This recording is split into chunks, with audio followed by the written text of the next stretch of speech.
मनातू के लोग, सभी को मेरा प्रणाम है। और आज के दिन इस पावन प्रांगण में जो राजमणि दीदी नीलम आनंद का जन्मस्थान है, जन्मस्थली है, आप सभी यहां इतनी संख्या में आए हैं जितना अंदाजा तो नहीं था,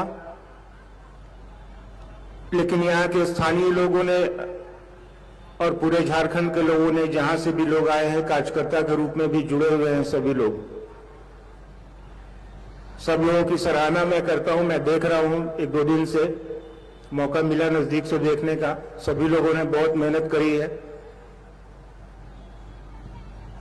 एक बार और मेहनत की आवश्यकता है,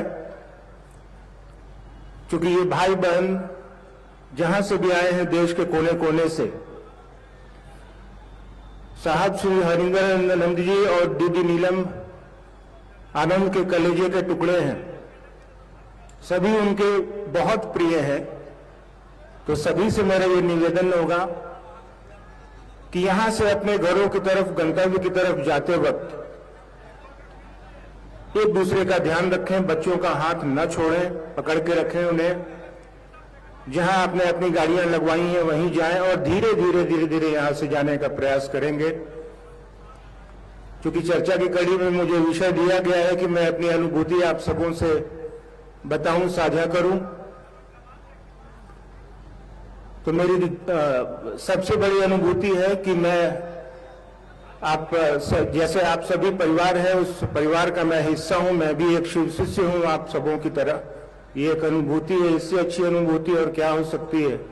साहब और दीदी ने तो हवा मिट्टी पानी की तरह 3 सूत्र बांट दिए। अब हमारी और आपकी जिम्मेवारी है कि इन 3 सूत्रों को लोगों को बांटा जाए। साहब हमेशा कहते थे, बांटो यार, तुम्हारे पास जो चीज है। बांटने से चीजें बढ़ती हैं, और इससे अच्छी चीज क्या बांटी जा सकती है कि हम और आप शिव को बांटने चले। हम और आप शिव को दे रहे हैं लोगों को, और जिनके जीवन में शिव आ जाते हैं ना, दीदी कहती हैं कि उनका जीवन शिवमय हो जाता है। तो आप सबों का जीवन शिवमय हो जाए, सुखमय हो जाए, आप भी शिव की तरफ चले, आपका मन शिव की तरफ चले, क्योंकि साहब ने कहा है आओ चले शिव की ओर।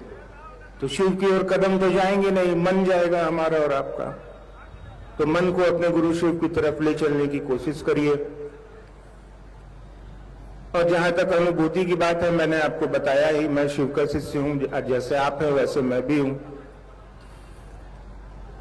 इस बात को समझिए और लोगों को भी समझाने का प्रयास करिए।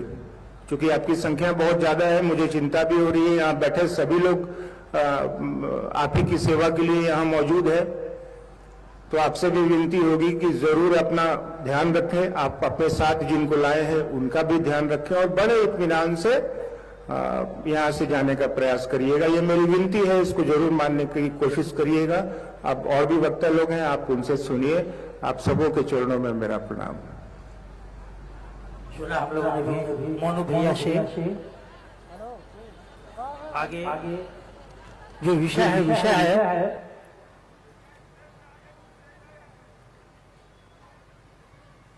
उस विषय से पहले मैं निवेदन करूंगा, भाई यीशु गोस्वामी जो गढ़वा से, भाई यीशु गोस्वामी से निवेदन होगा, एक प्यारा सा भजन अपने गुरु शिव के चरणों में अर्पित करने का कष्ट करेंगे। भाई यीशु गोस्वामी जी गढ़वा से।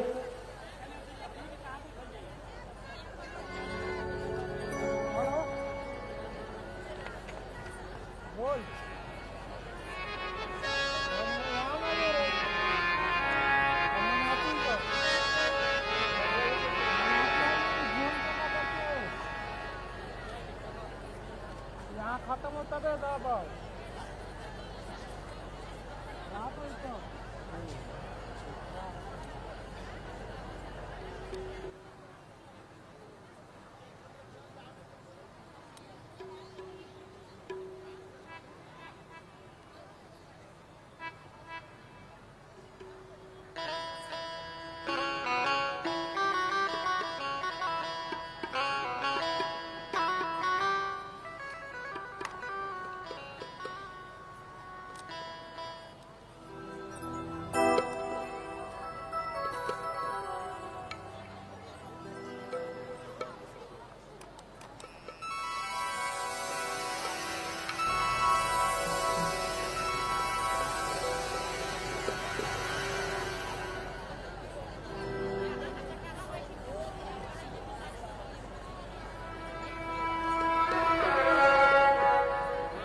11 9 नंबर हारमोनियम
अपने गुरुदेव महादेव के चरणों में मेरा प्रणाम मेरा प्रणाम को स्वीकार करें गुरुदेव।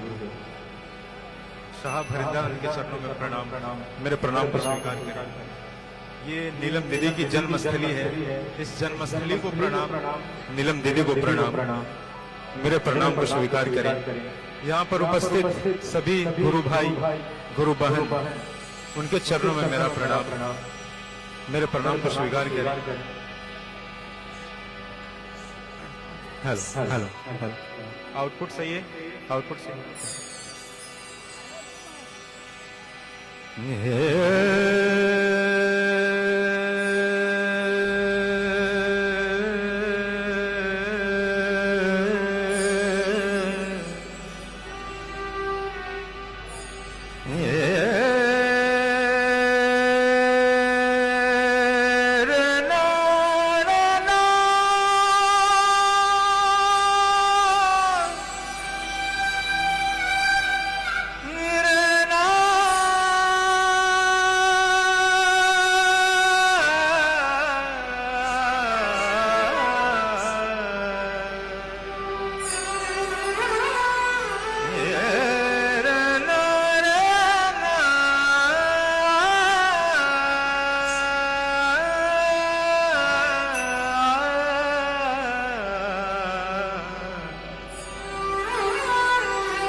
ये दुनिया तुम्हें कुछ नहीं देने वाली, ये दुनिया तुम्हें कुछ नहीं देने वाली।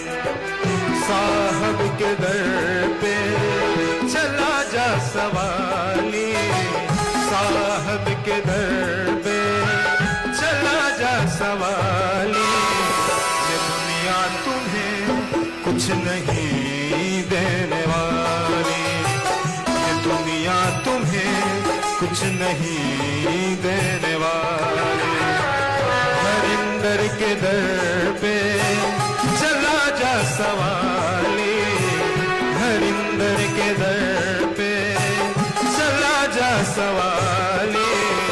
ये दुनिया तुम्हें कुछ नहीं देने वाली, ये दुनिया तुम्हें कुछ नहीं देने वाली।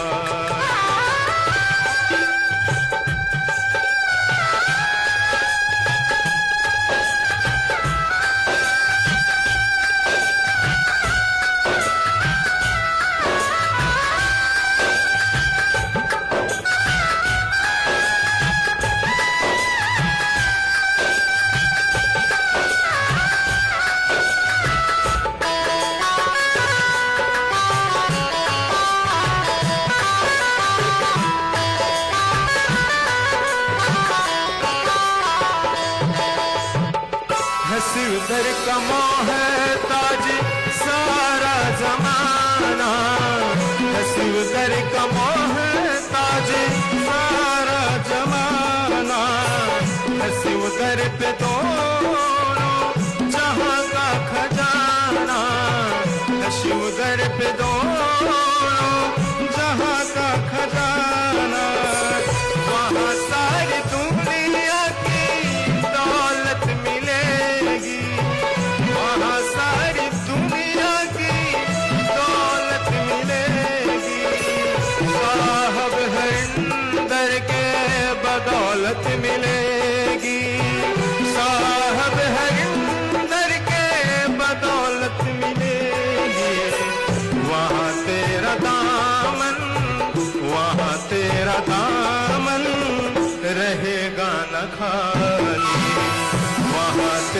दामन रहेगा न खाली। हरिंदर के दर पे चला जा सवाली, हरिंदर के दर पे चला जा सवाली। ये दुनिया तुम्हें कुछ नहीं देने वाली, ये दुनिया तुम्हें कुछ नहीं देने वाली।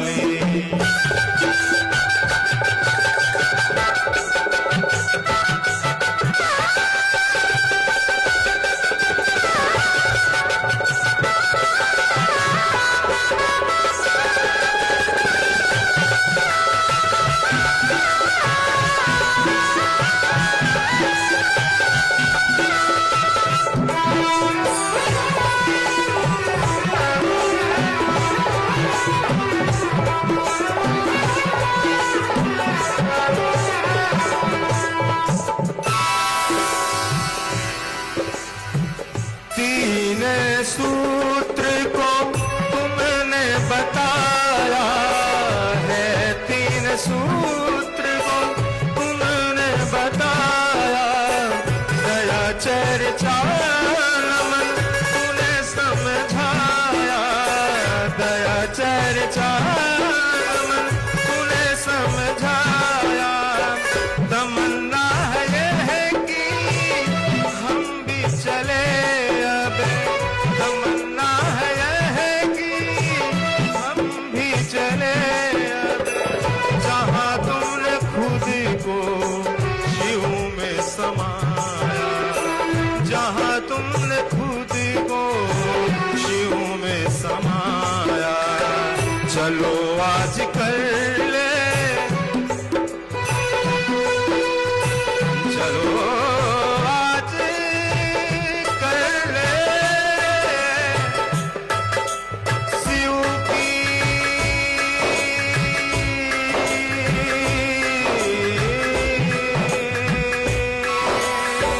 चलो आज कर ले शिव की ख्याली, चलो आज कर ले शिव की ख्याली। ये दुनिया तुझे कुछ नहीं देने वाली, ये दुनिया तुझे कुछ नहीं देने वाली। हरिंदर के दर पे चला जा सवारी, हरिंदर के दर पे चला जा सवारी। ये दुनिया तुझे कुछ नहीं देने वाली, ये दुनिया तुझे कुछ नहीं देने वाली।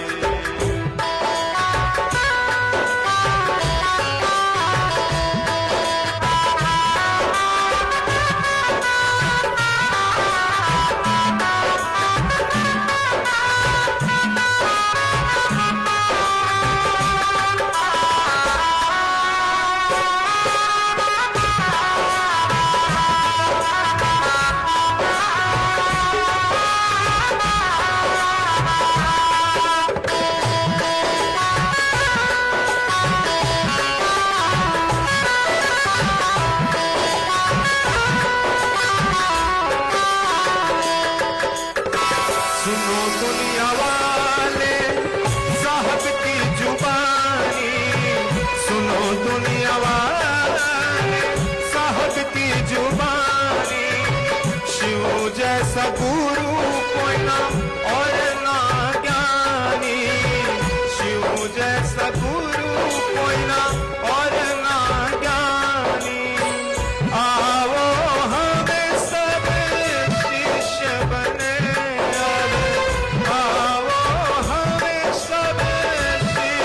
बने अब ना करे हम कुछ मन मानी, अब ना करे हम कुछ मन मानी।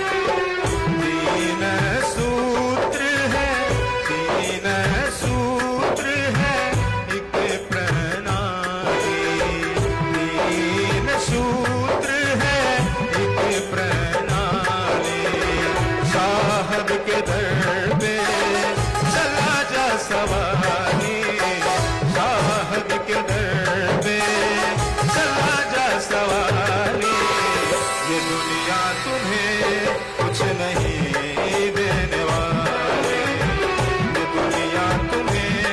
कुछ नहीं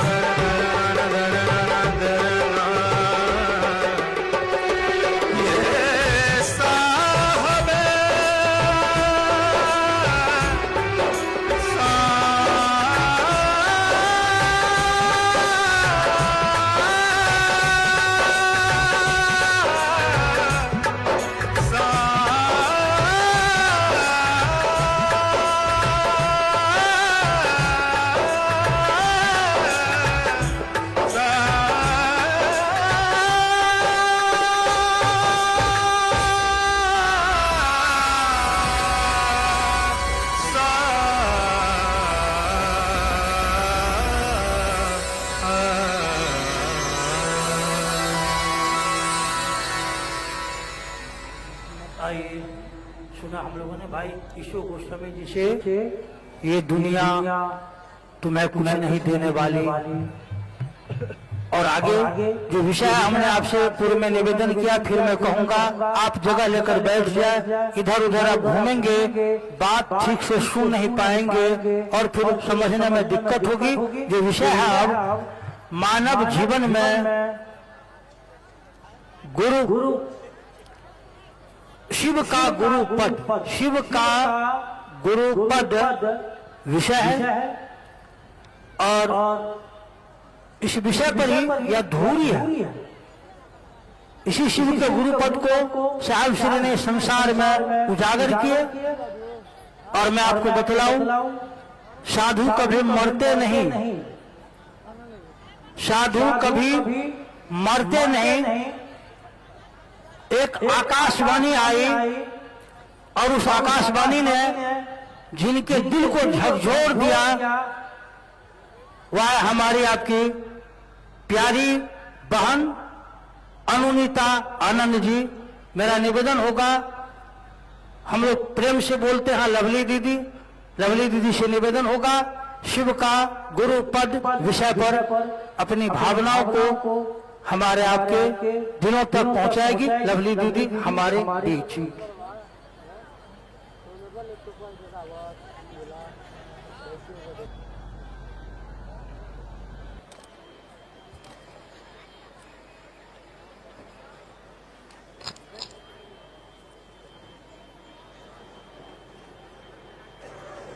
आप सभी को प्रणाम। हम सभी ननिहाल आए हैं। मुझे मालूम है कि आप लोग यहाँ या हम लोग यहाँ चर्चा करने और चर्चा सुनने नहीं आए हैं, सभी को मालूम है। यहाँ हम आए हैं अपनी माँ के घर ननिहाल। जिस जगह पर हम आप बैठे हैं, कई लोगों ने अन्न मिलाकर पढ़ा होगा, जहाँ बैठे हैं हम आप, ये यही गढ़ का पिछला हिस्सा है जहाँ एक साधु बाबा ने रात के अंधेरे में साहब को कहा था कि वो टूटा हुआ शीशा उठाकर देखो। तो साहब ने देखा था, तो साहब ने कहा था कि इसमें मैं थोड़े ही हूँ, ये यही वो जगह है, गढ़ का पिछला हिस्सा। कहानियों में आप लोगों ने सुना होगा, साहब की चर्चा सुनी होगी और अन्न मिलाकर में भी आप लोगों ने पढ़ा होगा, ये वही जगह है। हम लोग ननिहाल आए हैं तो यहाँ के लोग, हमारे मामू, आपके मामू, आपकी मामी, सारे भाई बहन लोग मिल करके लगने नहीं दे रहे हैं कि माँ बाप नहीं है। ननिहाल में जैसे स्वागत होता है बच्चों का, वैसे ही हो रहा है, हमारा भी हो रहा है, आपका भी हो रहा है, सभी का हो रहा है। तालियां बजनी चाहिए इन लोगों के लिए, निश्चित रूप से तालियां बजनी चाहिए। अभी हम लोग यहाँ हैं, भैया बात करेंगे, भाभी बात करेंगी आपसे। तो यहाँ हम आप इकट्ठा हुए हैं महादेव गुरु की बात करने को इकट्ठा हुए हैं, पर मुझे मालूम है, हम सबको मालूम है कि बस ये एक औपचारिकता है। यहाँ आए हैं आप और हम इस मिट्टी को प्रणाम करने के लिए, इस धरती को प्रणाम करने के लिए जिसने दी नीलम आनंद को जन्म दिया। साहब का बहुत समय यहाँ गुजरा, साहब का विशेष लगाव है अपने ससुराल से। मेरा देखिए, ये तो बात हो गई अपनों से अपनी बात। मेरा विषय पर आते हैं। मेरा विषय है महेश्वर शिव का गुरु पद। अगर महेश्वर शिव का गुरु पद न होता तो आज हम आप यहाँ इकट्ठा होते क्या, लाखों की संख्या में नहीं होते। वो गुरु हैं, इसीलिए आज हम आप इकट्ठा हैं। किताबें कहती हैं, सभी शास्त्र पुराण उपनिषद कहते हैं कि शिव गुरु हैं। आप रामायण में उठाकर देखें, महाभारत उठाकर देखें, कोई भी ग्रंथ, हमारे सनातन के जो भी ग्रंथ हैं, धार्मिक हो या आध्यात्मिक हो, सभी में ये बात मिलती है कि शिव को गुरु कहा गया है। शंभवे गुरुवे नमः, शिव पुराण में उसकी जो संहिता है, उसका जो चैप्टर है, उसमें 10वें अध्याय में ये लिखा हुआ है, सकला कल रूपाय संभवे गुरुवे नमः। मतलब जो शरीर में है, जो साकार हैं, जो दिख रहे हैं, और जो शरीर में नहीं है, जिन निराकार हैं, वैसे स्वरूप वाले कल्याणकारी शिव को गुरु कहा गया है, उनको नमन किया गया है। गुरु गीता भी कहती है, जो बहुत फेमस किताब है अध्यात्म की, कि गुरु शिव हैं और शिव ही गुरु हैं। बड़े अच्छे से समझाया हुआ है, जैसा ने समझाया है हमको और आपको, कि गुरु शिव हैं और शिव ही गुरु हैं, उनका ज्ञान ही गुरु है। शिव को पकड़े, उनकी दया को पकड़े, एक ही बात है। हमारे सनातन में चलता है गुरुर ब्रह्मा गुरुर विष्णु गुरुर देवो महेश्वर गुरु साक्षात पर ब्रह्म तस्मै श्री गुरुवे नमः। गुरु पद को ये श्लोक सबसे बढ़िया तरीके से समझाता है कि गुरु किसको कहा गया है। गुरु परमात्मा को कहा गया है। गुरु में ही वैष्णवी शक्ति है, गुरु में ही ब्रह्मांडी शक्ति है, गुरु में ही संहार की शक्ति है। मतलब गुरु हमारे अज्ञान को तोड़ते हैं, हमारे अज्ञान को खत्म करते हैं, हमारी अज्ञानता का संहार करते हैं, हमारे भीतर, हमारी बुद्धि में, हमारे मन में ज्ञान का बीज बोते हैं। इसीलिए कहा गया है कि उनमें ब्राह्मणी शक्ति है, वैष्णवी शक्ति और रुद्रात्मिका शक्ति है। सभी सारी शक्तियां उस गुरु में ही हैं और उसी गुरु को परमात्मा कहा गया है, उन्हीं को महेश्वर कहा गया। वही शिव है, वही शंकर है, जो कल्याण करने वाला है वो शंकर है। कहा गया, एक लाइन है ना, शह संग करोति शंकर, जो कल्याण करता है उसको शंकर कहते हैं। वही हमारे आपके गुरु हैं। सभी किताबें कहती हैं। साहब को ये बस ज्ञात हुआ सन 1974 में कि भाई जब परमात्मा को ही गुरु कहा गया है तो परमात्मा को ही गुरु बना लिया जाए। साहब ने ये अपने परिवार में सुन रखा था, दादाजी और दादी माँ से सुन रखा था कि शिव को परमात्मा कहा गया है, और ये श्लोक, इस श्लोक के आधार पर उन्होंने शिव को गुरु बना लिया। और गुरु ऐसा बनाया, रात के अंधेरे में बनाया सन 1974 में, नवंबर के महीने में, गांगी श्मशान में। और आज देखिए, एक आदमी ने अंधेरे में शिव को गुरु बनाया और आज हमारे आपके जीवन में, करोड़ों लोगों के जीवन में रोशनी फैल गई है। तो ये गुरु का पद ही ऐसा है, इनके बिना हम आप कुछ कर ही नहीं सकते हैं। सब कुछ अछूता है, ज्ञान नहीं है तो हम आप कुछ नहीं कर सकते हैं। सारी चीजें ज्ञान से रिलेटेड है। हमको और आपको मोबाइल मिल जाए, कोई अगर नहीं बताए कि ये ऑन कैसे होगा, ऑफ कैसे होगा, नंबर कैसे लगेगा, तो हम आप कुछ नहीं कर सकते हैं। तो ज्ञान गुरु देते हैं। अब ज्ञान किस संदर्भ में हमको और आपको चाहिए, ये थोड़ा समझने की आवश्यकता है कि मोबाइल सीखना है, जगत सीख रहा है, या शिव को सीखना है। उनको बस समझा ही जा सकता, साधा तो जा नहीं सकता। तो उनसे दया पाने के लिए साहब ने हमको और आपको 3 काम बताया कि शिव का गुरु पद तभी परिभाषित होगा जब उनके शिष्य होंगे। साहब की बात याद रखिए, दीदी माँ की बात याद रखिए। उन्होंने कहा है कि इतना अच्छा गुरु है, उसका चेला ही नहीं है। साहब ने जब शिव को गुरु बनाया, चमत्कार सीखने के लिए बनाया, उन्होंने कहा महादेव से कि मैं जानता हूं कि आप मुझे चमत्कार नहीं सिखाएंगे, फिर भी मैं आपको छोड़कर नहीं जाऊंगा। तो जब गुरु बढ़िया मिलेगा तो वो चेला को ढूंढ लेगा। साहब ने लिखा शिष्यानुभूति में, गुरु शिष्य की तलाश करते हैं। गुरु बढ़िया होगा, चेला ढूंढ लेगा उसको। चेला को गुरु ढूंढने की जरूरत नहीं है, खुद ही गुरु ढूंढ लेते हैं। तो इस पद की सार्थकता ही यही है कि हम आप हों। कोई माँ है तो उस शब्द की सार्थकता यही है कि उसके बच्चे हैं, वो किसी से प्रेम करती है, कोई उसकी संतान है। तो वैसे ही गुरु शब्द ही ऐसा है जिसका अर्थ है कि चेला है, शिष्य है। कोई डॉक्टर है मतलब मरीज है, रोगी है। तो ये समझना होगा कि अगर गुरु का पद है मतलब चेला है उसका। तो सनातन से ही चला आ रहा है शिव गुरु का पद। उनको विश्व गुरु कहा गया, गुरुओं का गुरु कहा गया, गुराधिपति कहा गया, सब गुरुओं का अधिपति कहा गया। तो उनके शिष्य बनने की बस प्रक्रिया चल रही है। किसी ने बताया नहीं हमको और आपको। ये तो साहब और दीदी हैं जो इस धरती पर आए और उन्होंने कहा शिव को गुरु बनाइए, इसके लिए उन्होंने 3 सूत्र दिए। तो इस शब्द को परिभाषित करने के लिए, इस शब्द को पकड़ने के लिए ही, इस भाव को पकड़ने के लिए उन्होंने 3 सूत्र दिया है हमको और आपको। 3 सूत्र नहीं होता तो गुरु शिव हैं ये मात्र किताबों में रह जाता। साहब ने हमको और आपको तरीका बताया कि कैसे शिव को गुरु बनाया जाए, कैसे इस शब्द को, गुरु शब्द को परिभाषित किया जाए। चेला होगा तभी कोई गुरु है, शिष्य होगा तभी कोई गुरु है। शिव है हमारे आपके लिए, वो हमको और आपको सिखाते हैं, आचरण से सिखाते हैं, इसीलिए उनको आचार्येंद्र कहा गया है, जगताचार्य कहा गया है। वो तो उनके इस जो उनका जो पोजीशन है इस संसार में, जो उनकी एक जगह जो है वो गुराधिपति की है, गुरुओं के अधिपति हैं। परमात्मा है, परमेश्वर है, महेश्वर है, सब कुछ वही है। इसके साथ साथ वो गुरु भी हैं। रामायण में कहा गया है कि गुरु कैसा हो तो शंकर जैसा हो, शंकर रूपिणो, मतलब जो पहले से है उसी से आप तुलना कर सकते हैं।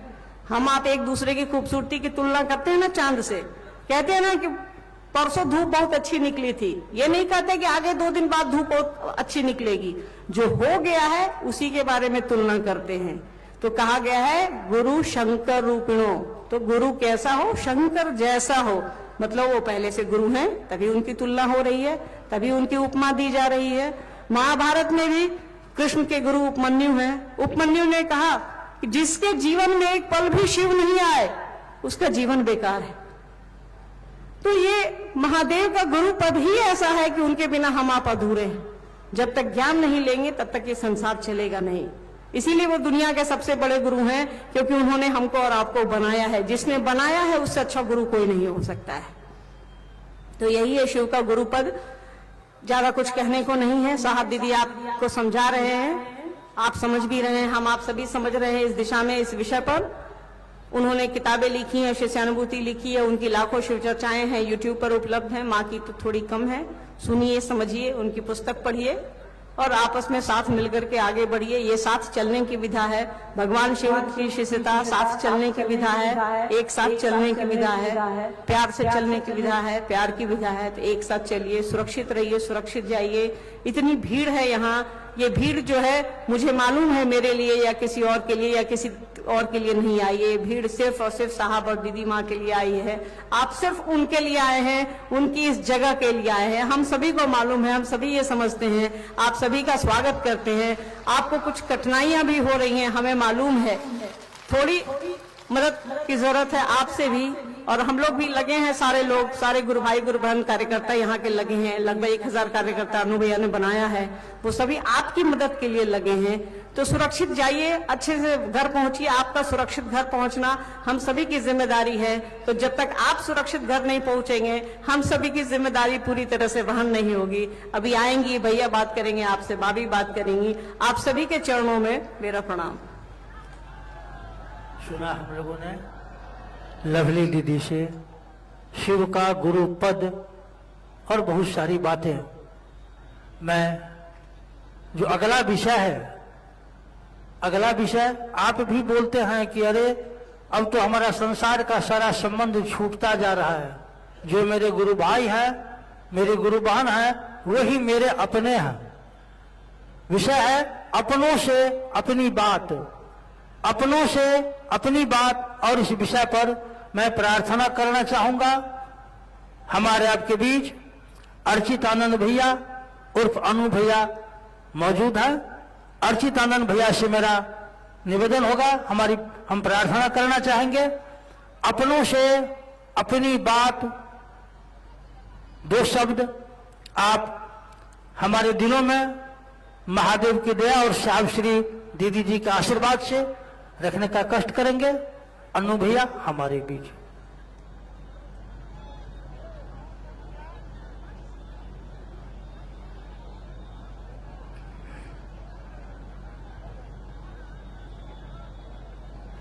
हमारे गुरु महादेव साहब, दीदी और मनाथू के इस पवित्र प्रांगण में बैठे तमाम गुरु भाई गुरु बहन को मेरा प्रणाम है।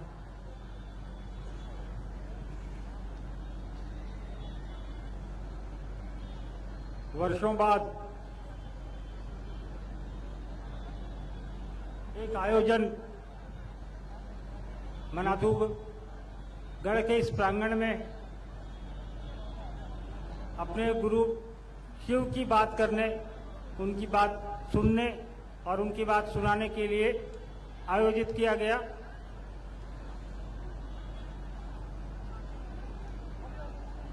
हमारी आपकी माँ दीदी नीलम आनंद की यह जन्मस्थली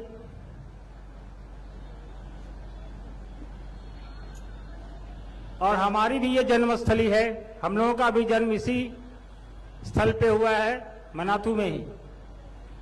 तो विशेष लगाव तो है मनातू से हम लोगों का।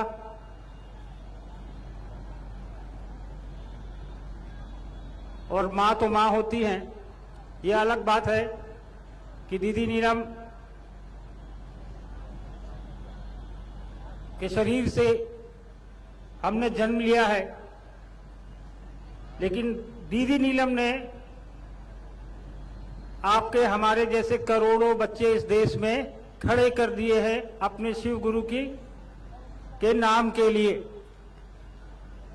हमको आपको जो प्रेम, जो स्नेह, जो दिशा उन्होंने एक माँ की तरह दिया, आज उसका नतीजा पूरी दुनिया में दिखाई दे रहा है। हमने बचपन से देखा उनको कि गुरु भाइयों में, गुरु बहनों में जो भी उनके पास आया, जो भी उनसे मिला, उसको भी उतना ही स्नेह मिला जितना हम लोगों को मिलता था। उन्होंने ये बगिया जो सींची है शिव शिष्यों की, साहब श्री हरिंद्रानंद जी के कदम से कदम मिलाकर,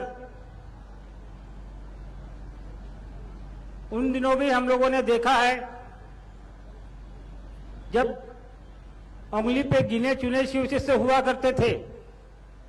साहब और दीदी घंटों लोगों को समझाते थे, अपना खिलाते थे, अपनी गाड़ी पे बुलाते थे, अपनी गाड़ी से उनको घर भी पहुंचाते थे, इस उम्मीद में कि यह व्यक्ति शिव को अपना गुरु बना लेगा। और ये एक दिन का काम नहीं था उनका, प्रतिदिन दीदी नीलम आनंद की जन्मभूमि पर आप बैठे हैं।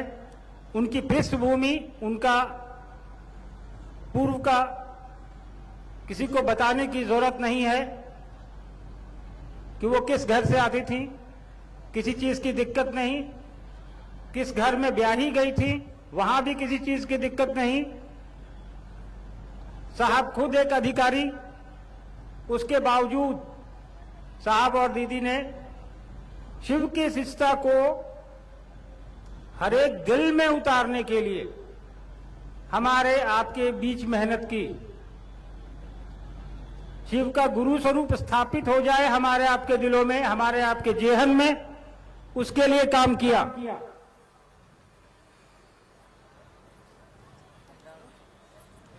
एक पुत्र होने के नाते थोड़ा सा आप लोगों से ज्यादा हिस्सा मुझे प्राप्त है, वो स्वाभाविक भी है, लेकिन वो सांसारिक होता है। हर मां के लिए उसका पुत्र, उसकी पुत्री जो है प्रिय होती है। लेकिन अध्यात्म में, शिव की शिष्यता में साहब और दीदी ने कोई भेद नहीं किया अपने घर के लोगों में और शिव के शिष्यों में।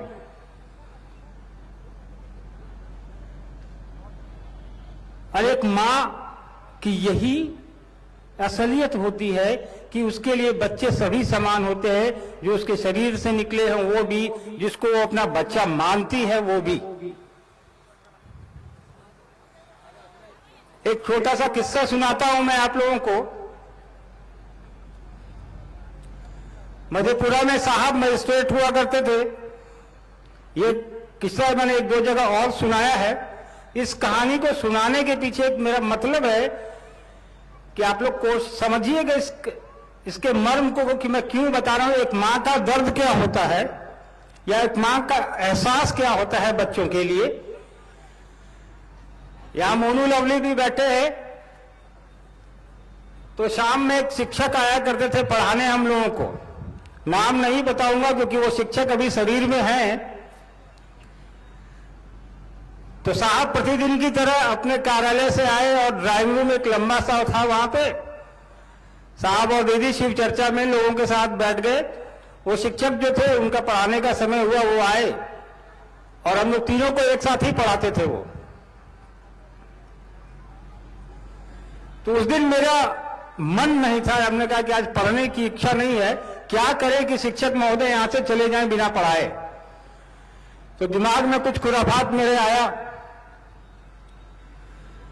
कि कैसे शिक्षक महोदय को यहां से निकाला जाए, आज छुट्टी मिल जाए।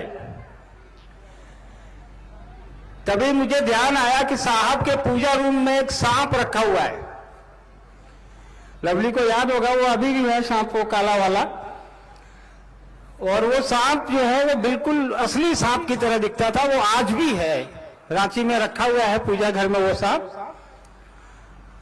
तो मैं गया चुपके से पूजा रूम में, वो सांप उठा ले आया और गेट के पीछे से उस कमरे में घुसा दिया।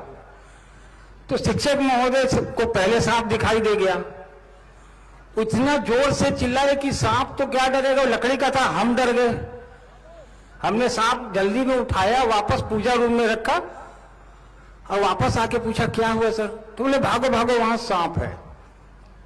लेकिन सर इतनी जोर से चिल्लाए थे कि बगल के कमरे में जहां साहब दीदी शिव चर्चा कर रहे थे गुरु भाई बहनों के साथ, सारे लोग दौड़ के चले आए कि कहां है सांप। तो सांप रहे तब तो मिले, सांप तो पूजा रूम में था।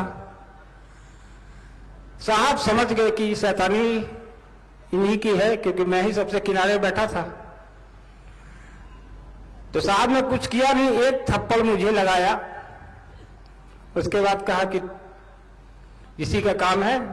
खैर थप्पड़ लगने का दुख तो नहीं था, लेकिन उसके बाद मास्टर की पढ़ाई से छुट्टी मिल गई, इसकी खुशी जरूर थी। मास्टर साहब तो चले गए कि आज नहीं पढ़ाएंगे, डर गए थे। माँ वहीं खड़ी रह गई, साहब भी अपना चर्चा में वापस चले गए। इसके बाद देखिए एक माँ का दर्द, थप्पड़ उसके बेटे को लगा था, वो कह क्या रही है। और गुरु भाई जो खड़े थे उनसे कि बताइए लकड़ी के सांप से कोई डरता है, मेरे बच्चे को पिटवा दिया। उसको ये नहीं लग रहा है कि मास्टर डर गया, बच्चा मार खाया, गलती भी किया है, लेकिन उसको लग रहा है बच्चा मास्टर डरा क्या, लकड़ी के सांप से कोई डरता है। तो एक देखिए एक माँ का दर्द ये होता है। उन्होंने अपने बच्चों को, आपको, किसी को भी, उनका पल प्रतिपल का जो स्नेह है वो आज भी आपको हमको मिल रहा है। जब दिल्ली एम्स में भर्ती थी वो, बगल में उनके पेशेंट आते थे नए नए, वो ठीक होकर जाते थे, उनको वो शिव चर्चा सुनाती, उनको ठीक होने का आशीर्वाद देती। साहब कहते भी थे तुम ये क्या करती हो, उसका कष्ट तुमको लेना पड़ेगा। खुद इनकी दोनों किडनियां फेल थी, लेकिन दूसरे को आशीर्वाद देती थी उसी एम्स में कि तुम ठीक हो जाओगे।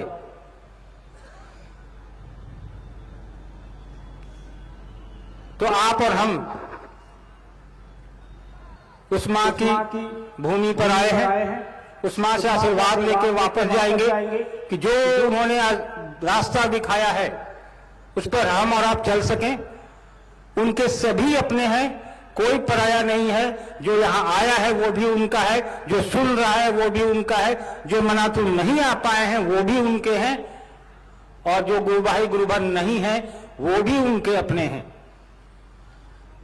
और साहब ने उस महादेव से जुड़ने को आपको हमको बोला जिसकी पूरी सृष्टि है, जिसने पूरी दुनिया बनाई है। तो महादेव के तो सभी अपने हैं, तो शिव के शिष्यों के भी सभी अपने ही होंगे। शिव का शिष्य कभी भेद नहीं कर सकता, कभी किसी को अपने से दूर या अलग करने की नहीं सोच सकता। वैसे भी शिष्य का मतलब ये होता है अनुशासन में रहने वाला। आप और हम महादेव के शिष्य हैं। अनुशासन में रहना हमको आपको सिखाया है साहब दीदी ने। इतनी बड़ी संख्या में आप और हम यहां मौजूद हैं। पलामू जिले के सक्रिय लोग अन्य भी जिलों से कार्यकर्ता स्वयंसेवक गुरु भाई गुरु बहन यहाँ पिछले 4 दिनों से लगे हैं। हमारे मामा लोग ने लगातार कोशिश की है कि आप लोगों की मदद कर सके, बेहतर व्यवस्था दे सके, लेकिन छोटी जगह है, कुछ त्रुटियां रही होंगी, तो ये आपका भी घर है, इसे उन त्रुटियों को नजरअंदाज करिए। हम और आप शिव के शिष्य हैं, अपने साहब के बताए रास्ते पर चलने वाले लोग हैं। दीदी के घर आए हैं, उतनी ही बेहतर तरीके से हम वापस भी होंगे जितना बेहतर तरीके से हम आए हैं। वापस जाने के लिए आपके पास सुविधाएं हैं, जैसे आप आए हैं वैसे ही जाएंगे, लेकिन हम आप लोगों से अनुरोध करेंगे कि जो लोग बाहर हैं वो धीरे धीरे निकलेंगे, अंदर बैठे लोग अपनी जगह बैठे रहेंगे। जब कार्यक्रम समाप्त होने के बाद भी भजन चलता रहेगा, धीरे धीरे लोग अपने आगे वाले को जाने देंगे। पहले मैं ज्यादा समय नहीं लूंगा, दूर है, आप लोग जहां से भी आए हैं वापस भी जाना होगा। अभी बरखा जी भी आई हैं। हमारी एक इच्छा है, हम अपने मामा लोगों से एक इच्छा जाहिर करते हैं, अगर आप लोग हमारी इच्छा का समर्थन करेंगे तो जवाब देंगे। हम चाहते हैं, या पूरा परिवार हमारा चाहता है कि मनातू में दीदी की स्मृति में एक भवन बने। मामा लोग से कहते हैं कि थोड़ा जमीन हम लोग को दे दें, ताकि हम लोग दीदी की स्मृति में एक यहाँ भवन बना सके। बहुत लोग दर्शनार्थ यहाँ आते हैं तो उनकी सुविधा भी हो जाएगी।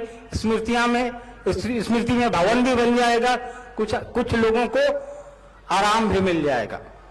चलिए, इस उम्मीद में कि फिर दोबारा मुलाकात होगी इसी जगह पे, हो सकता है इससे बड़ी जगह पर हो। बरखा जी अभी आपके बीच आएंगी, ध्यान से सुनिएगा। आप सभी को मेरा प्रणाम है। अपनों से अपनी बात और इस अपनों से अपनी बात में एक भांजा का मामा से मांग हो और मामा अस्वीकार कर दे, कतई संभव नहीं है। मामा को तो स्वीकार है ही, हम लोगों को भी यह संकल्प लेना होगा कि यहाँ हम लोग दीदी जी का एक स्मृति भवन बनाएंगे। आइए, हमारे आपके बीच बरखा दीदी आएगी, उससे पहले एक भजन आप लोग सुनना ही चाहेंगे। एक भजन के लिए हम निवेदन करेंगे। भाई चंदन जी जो सहरसा से हैं, भाई चंदन जी से मेरा निवेदन होगा, एक भजन अपने गुरु शिव के चरणों में अर्पित करने का कष्ट करेंगे। और आप तमाम भाई बहनों से निवेदन होगा, भजन का आनंद लेते हुए जो खड़े हैं जहां कहीं भी कृपया बैठ जाए, जो खड़े हैं वे बैठ जाए। एक भजन भाई चंदन जी से हम लोग सुनते हैं, और हम चाहेंगे कि भजन शिव साक्षात शिवान में आके गोरमुख जग को किए। भाई चंदन जी से हम लोग सुनते हैं एक भजन।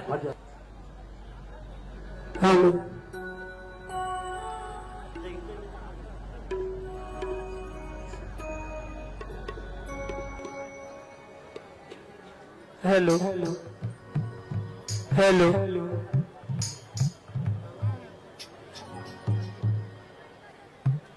साहब दीदी के चरणों में मेरा प्रणाम। हेलो,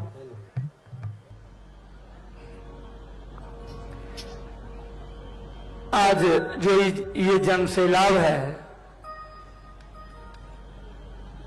इस जन सैलाब को देख के मन में एक भावना, एक पंक्ति,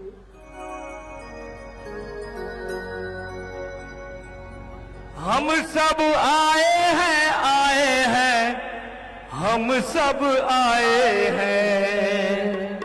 कहाँ आए हैं? अपने अपने ननिहाल, आके हो गए निहाल, हम सब आए हैं। आइए, प्यारा सा भजन।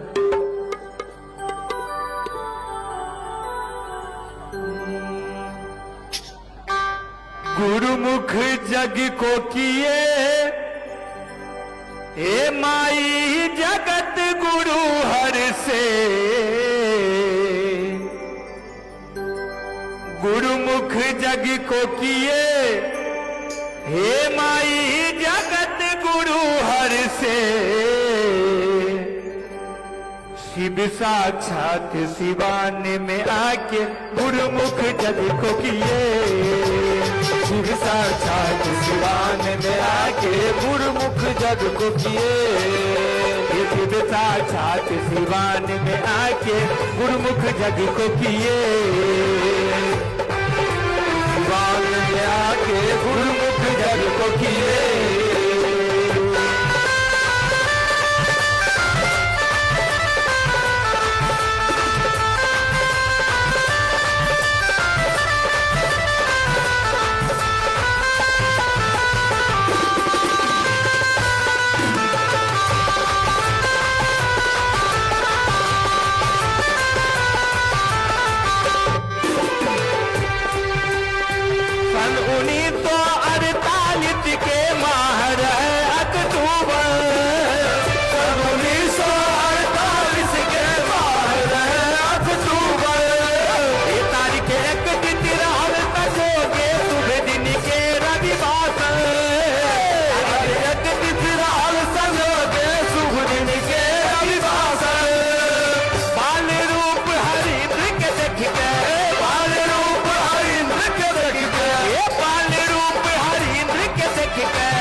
सिवान में आके गुरुमुख जग को किए।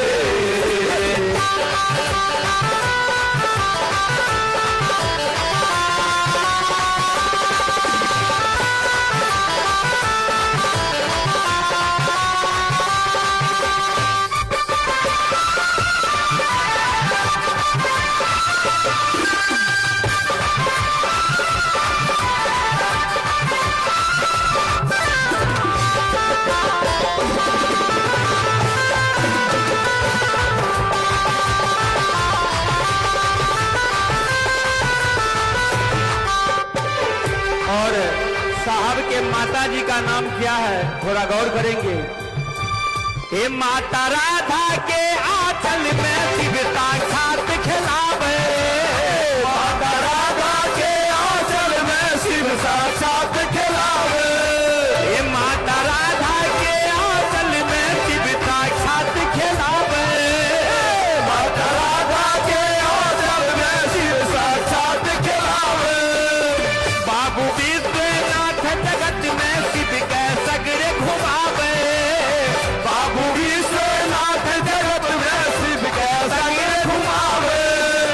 कोटि कोटि नमन साहुन का, कोटि कोटि नमन साहुन का, कोटि कोटि नमन साहुन का, कोटि कोटि नमन साहुन का। शिव गुरु सगुन किए, शिव साक्षात सिवान में आके गुरुमुख जग को किए। शिव साक्षात सिवान में आके गुरुमुख जग को किए।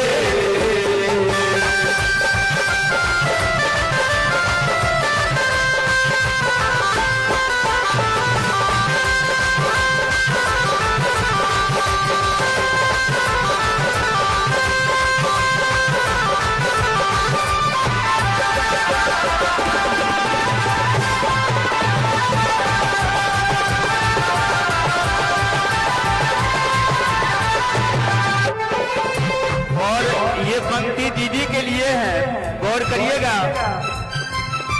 दीदी जिस दिन जन्म ली थी उस दिन नाग पंचमी था। नाग पंचमी दीदी जी एस्टेट मना तू प्रगटे। नाग पंचमी दीदी जी एस्टेट मना तू प्रगटे। नाग पंचमी दीदी जी एस्टेट मना तू प्रगटे। नाग पंचमी दीदी जी एस्टेट मना तू प्रगटे। जिस घर में दीदी की जन्म हुआ उस घर के ऊपर में नाना और नानी का फोटो लगा हुआ है, आप लोग देखे होंगे। नाना जी का नाम और नानी जी का नाम थोड़ा गौर कीजिएगा। नाग पंचमी दीदी जी स्टेज मना तू प्रगटे, नाग पंचमी दीदी जी स्टेज मना तू प्रगटे। बाबू जगदीश्वर माता भूमिका देख मुदित मन हरते, बाबू जगदीश्वर माता भूमिका देख मुदित मन हरते। ये चांद सूरज नीलाम हरिंद्र, चांद सूरज नीलाम हरिंद्र। जल थल अनल अनिल शिव गुरु ले, जल थल अनल अनिल शिव गुरु ले। नभ मंडल तरते शिव साक्षात शिवान में आके गुरुमुख जग को किए, शिव साक्षात शिवान में आके गुरुमुख जग को किए।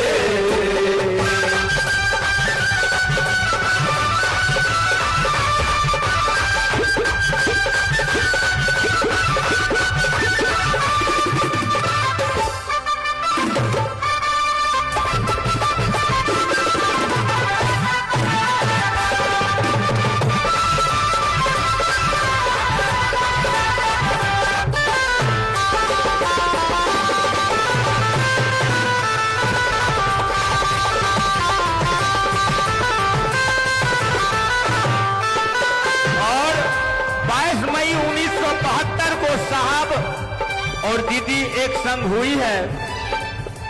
22 मई 1972 शिव संग शक्ति शोभे, 22 मई 1972 शिव संग शक्ति शोभे। 22 मई 1972 शिव संग शक्ति शोभे, 22 मई 1972 शिव संग शक्ति शोभे। लाल लाल एक हमर शहर के देख के सबके जिया डरावे, लाल लाल एक हमर शहर के देख के सबके जिया डरावे। मात बरत डूबी तल जहिना, मात बरत डूबी तल जहिना, मात बरत डूबी तल जहिना, मात बरत डूबी तल जहिना। जगत गुरु प्रगटे जगता चाल शिवान में आके गुरुमुख जग को किए, शिव साक्षात शिवान में आके गुरुमुख जग को किए।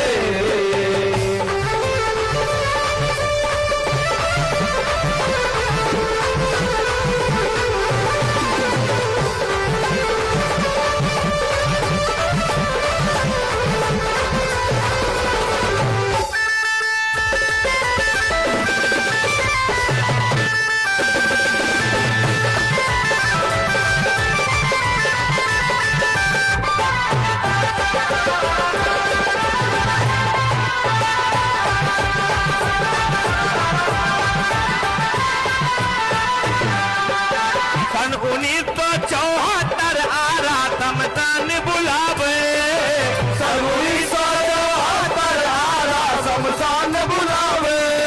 ये सन 1974 आरा समतान बुलावे, सन 1974 आरा समतान बुलावे। 26 बरस के युवा हृदय सा युवा गुरु बहरावे, 26 बरस के युवा हृदय का युवा गुरु बहरावे। स्वयं सदा शिव हरिद्र में बस के, स्वयं सदा शिव हरिद्र में बस के, स्वयं सदा शिव हरिद्र में बस के, स्वयं सदा शिव हरिद्र में बस के। अपने से जोड़े शिव साक्षात शिवान में आके गुरुमुख जग को किए, शिव साक्षात शिवान में आके गुरुमुख जग को किए।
जग को किए, हे गुरुमुख जग को किए, हे माई जगत गुरु हर से, गुरुमुख जग को किए, हे माई जगत गुरु हर से, शिव साक्षात दीवान में आके गुरुमुख जग को किए, शिव साक्षात दीवान में आके गुरुमुख जग को किए, शिव साक्षात दीवान में आके गुरुमुख जग को किए, शिव साक्षात दीवान में आके गुरुमुख जग को किए।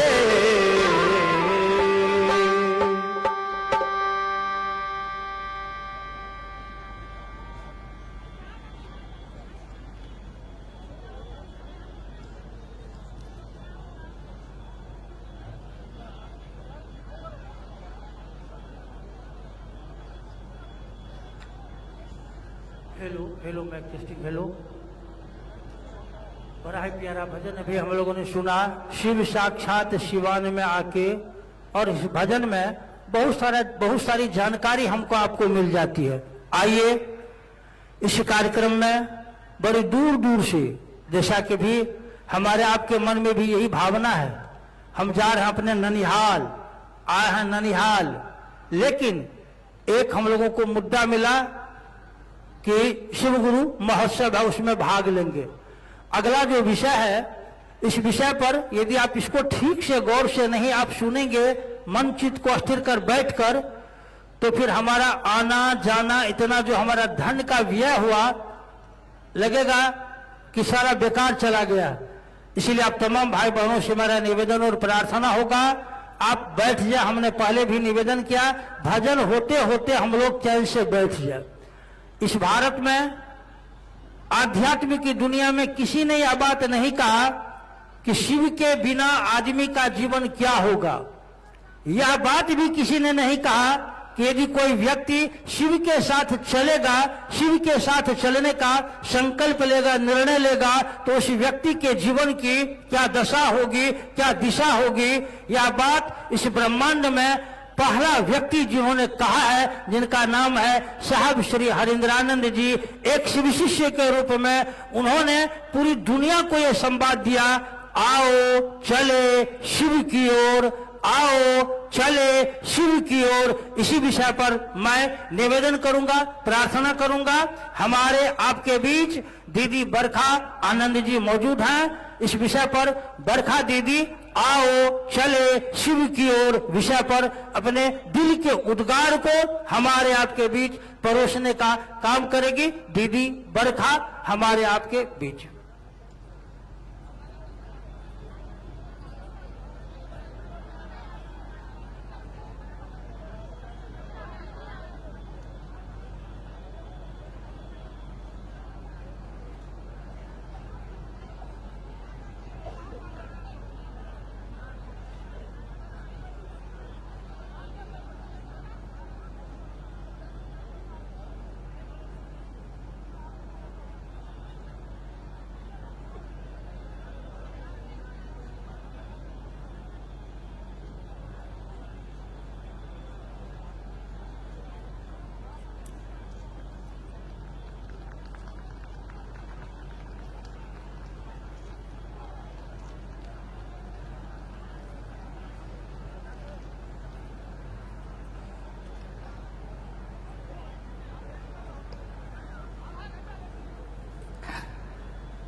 मेरे गुरु महेश्वर शिव को मेरा प्रणाम है। इस कालखंड के प्रथम शिव के शिष्य, हम सबों के परम आदरणीय वर्ण गुरु भ्राता साहब श्री के चरणों में मेरा प्रणाम है। शक्ति स्वरूपा मां नीलम आनंद जी के चरणों में मेरा प्रणाम है। और मनातू की इस पावन भूमि पर, मां नीलम आनंद जी की जन्म स्थली पर उपस्थित आप सभी गुरु भाई गुरु बहन और इस पावन भूमि को भी मेरा प्रणाम है। हम सबका परम सौभाग्य है कि आज 18 जनवरी 2026 का ये शिव गुरु महोत्सव साक्षी बन रहा है। असंख्य गुरु भाई गुरु बहनों का, शिव शिष्यों के इस सैलाब का मां नीलम आनंद जी और साहब श्री ने जो चाहा उसका मूर्त रूप होकर जो उतरा है इस धरा पर, उच्च शिव शिष्यता का शिव गुरु महोत्सव जो यहां आयोजित हुआ है, वर्ष 2012 के बाद, इतने वर्षों के बाद आज यहां पुनः सभी गुरु भाई गुरु बहन एक साथ इकट्ठे हुए हैं और सबके मन में एक ही मनसा है कि इस भूमि का स्पर्श कर ले जो इतनी पावन है, जिसने शक्ति स्वरूपा मां भगवती स्वरूपा दीदी नीलम आनंद जी का जन्म स्थान होना स्वीकारा है। और आप जानते हैं कि जब नाग पंचमी के दिन 27 जुलाई 1952 को दीदी नीलम आनंद जी का जन्म इस स्थान पे हुआ था, तो ये घटना है कि उस दिन उस बिस्तर के नीचे असंख्य सांप के बच्चे गुच्छे में लिपटे हुए पाए गए थे और सबको वहां से उठवाकर सुरक्षित बाहर जंगल में रखा गया। परंतु आज भी अचरज है इस बात का कि इतने सांप के बच्चे एक साथ उस बिस्तर के नीचे कहां से आए, कैसे आए, कोई नहीं जानता। मनातू की यह धरती मां नीलम आनंद की जन्मस्थली के साथ साथ इस बात की साक्षी भी है कि उसने साहब और दीदी के परिणय सूत्र का भी दर्शन किया। यानी 22 मई सन 1972 को इसी स्थान, इसी धरती पे साहब और दीदी का विवाह भी संपन्न हुआ। तो मनातू दोनों अर्थों में बहुत ही महत्वपूर्ण है, एक जहां जन्म हुआ और दूसरा जहां उनका विवाह भी हुआ, जहां साहब दूल्हा बनकर आए और हमारी मां दुल्हन बनी, जहां शक्ति और शिव का मिलन हुआ, वो ये स्थान है। और आज हम सभी उस स्थान पे बैठे हैं और मेरी अनुभूति है ये कि जब से हम लोग आए हैं मनातू में, लगता है जैसे कि हर जगह आगे आगे साहब और दीदी ही चल रहे हैं और हम सब उनके पीछे पीछे उनकी संतान, जिसको उस कोख ने शरीर से जन्म नहीं दिया परंतु अपने मन में जन्म दिया। मां नीलम, राजमणि नीलम आनंद जी ने लाखों राजमणि नीलम को पैदा किया। अभी आपने भजन में सुना कि मवार जगदीश्वर जीत सिंह जी और भूमिका देवी की पुत्री राजमणि नीलम जी के बारे में। उन्होंने एक राजमणि नीलम का जन्म देने का श्रेय प्राप्त किया, परंतु उस राजमणि नीलम ने असंख्य लोगों को अपने स्वरूप बनाकर इस धरती के कोने कोने में भेजा, जहां गली गली में आज शिव की चर्चा हो रही है। ऐसी लागी लगन कि मां हो गई मगन, वो तो गली गली हरि गुण गाने लगी। महलों में पली 7 आंगन का ये घर, जिसमें सारी सुख सुविधाएं थी, जिसमें उनका जीवन विचरण कर रहा था। महलों में पली बन के जोगन चली, वो तो शिव की दीवानी कहाने लगी। ऐसी लागी लगन और साहब के साथ कदम से कदम मिलाकर शिव की शिष्यता में वो चल रही है। शिव की शिष्यता इतनी पावन है, इतनी पावन है, जिसमें शिव के गुरु स्वरूप के बारे में हमारे साहब श्री ने कहा कि शिव गुरु हैं। और ये कौन शिव है? वो शिव चारों दिशाएं जिसका वस्त्र हो, 27 नक्षत्रों पे नाचता ये काल, जिनके नियंत्रण में हो, वो शिव जो नटराज है, जो महाकाल है, जो महामृत्युंजय है, जो महाकालेश्वर हैं, जो महाकपालेश्वर हैं, जो महाऔढ़ेश्वर हैं, जो उमा के पति भी हैं, जो भोला भी हैं और जो न जाने क्या क्या हैं, परंतु वो महादेव मेरे आपके गुरु भी हैं। शिव का गुरु पद ये बताता है कि मनुष्य की शारीरिक शक्ति से बलशाली होती है उसकी मानसिक शक्ति, और उसकी मानसिक शक्ति से भी बलशाली होती है उसकी आध्यात्मिक शक्ति। इसी इंसान के शरीर में अगर कोई आध्यात्म से जुड़ाव करता है तो वो एक पत्थर भी अगर तबीयत से उछालता है तो उसमें आसमान में भी सुराख होने की बिसात है, उसमें आसमान में भी सुराख हो सकता है। इंसान की इच्छा में इतना बल है, इतना बल है, इतना बल है। जिस धरती पे आज ये शिव गुरु महोत्सव हो रहा है, आपने अनमिल आखर में ये पढ़ा होगा जिसमें साहब के जीवन की घटनाओं को लिखा गया है। उसमें लिखा गया है कि मनातू बंगला के, मनातू का जो ये घर है जो आज खंडहर बन गया है, परंतु आज भी उसके कुछ अवशेष शेष हैं और कुछ घर भी बने हुए हैं जिसमें माँ के भाई भाभी, उनके भतीजे भतीजी, बहन बहनोई, सभी लोगों का आना जाना, पूरे लौकिक परिवार का आना जाना लगा रहता है। इस धरती पे जब वो पाटन में, इसके बगल में, मनातू के बगल में एक जगह है पाटन, जब साहब पाटन में पदस्थापित हुए, 1980 के दशक की ये घटना है कि वहां से मनातू बिल्कुल बगल में है, तो साहब और दीदी अक्सर मनातू आते रहते थे। पाटन एक ऐसी जगह है जो पलामू में ही है और मनातू से कुछ ही दूरी पे है। साहब और दीदी के जीवन के बहुत सारी चमत्कारिक घटनाएं यहाँ हुई और उसी दरमियान एक घटना होती है। साहब ने 1974 में शिव को अपना गुरु बनाया। 1980 का दशक चल रहा है। पाटन में वो बीडीओ बनकर पदस्थापित हैं। अक्सर अपने ससुराल मनातू आते रहते हैं और ये वो समय है जब मनातू का ये घर जो आज खंडहर हो गया, जो उस समय बिल्कुल सही था, सही अवस्था में था, इसके चारों तरफ जंगल ही जंगल थे, बगीचे थे, जंगल थे।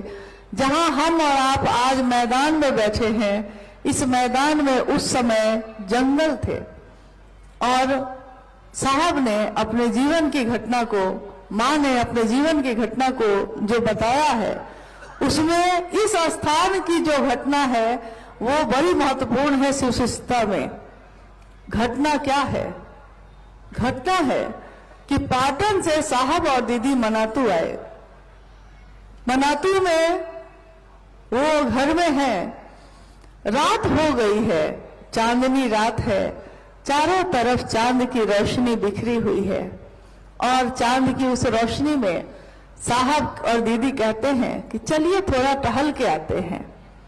साहब और दीदी अपने घर के दरवाजे से बाहर निकले और पास में, यानी जहां आप हम बैठे हैं आज, इस स्थान पे जो जंगल है उसमें विचरण करने के उद्देश्य से पैदल पैदल ही लेकर अपने आप को के साथ निकल पड़े। साहब ने घर से निकलते समय हाथ में एक बंदूक भी उठा ली, क्योंकि बंदूक रखी जाती थी उस समय, और दोनों विचरण करते हुए जंगल में आए हैं। चांदनी रात है, रोशनी है चारों तरफ। उस जंगल में उन्होंने अचानक देखा कि उस चांद की रोशनी में एक अघोरी जो साधु के वेश में बैठा हुआ है, साधु बैठे हुए नजर आ रहे हैं। साहब ने प्रणाम किया। प्रणाम। मां नीलम आनंद जी भी नजदीक आ गई, उन्होंने भी प्रणाम किया। साहब ने उस साधु से कहा, कल्पना करिएगा कि इसी स्थान की वो घटना है और यहीं पे वो जंगल था उस समय। साहब ने कहा, आप अकेले यहाँ क्या कर रहे हैं? साधु ने कहा, तुम अकेले 15 वर्षों तक शमशान में क्या करते रहे? साहब ने जैसे ही ये बात सुनी, वो समझ गए कि कोई सिद्ध पुरुष है। तो साहब ने कहा कि मैं तो आपसे इसलिए पूछ रहा था कि आप अकेले बैठे हैं, लेकिन मैं तो शमशान में साधना करता रहा और मैंने शिव को गुरु बनाया। उस साधु ने फिर से पूछा साहब से कि शिव की तो पूजा करते हैं सारे लोग, तो बताओ तुम शिव को गुरु क्यों मानते हो? लोग शिव को गुरु क्यों माने? लगभग 10-15 मिनट तक साहब शिव के गुरु स्वरूप की चर्चा उस साधु से करते रहे। फिर साधु ने कहा, बड़ा अच्छा बोलते हो। इस पे मां नीलम आनंद जी ने उस साधु से कहा, मां कह रही हैं साधु से कि देखिए ना बाबा, ये अक्सर कहते हैं कि मैं लगता है पिछले जन्म में मैं मेढक था, इसीलिए जब सावन की बारिश होती है तो मुझको बड़ा अच्छा लगता है।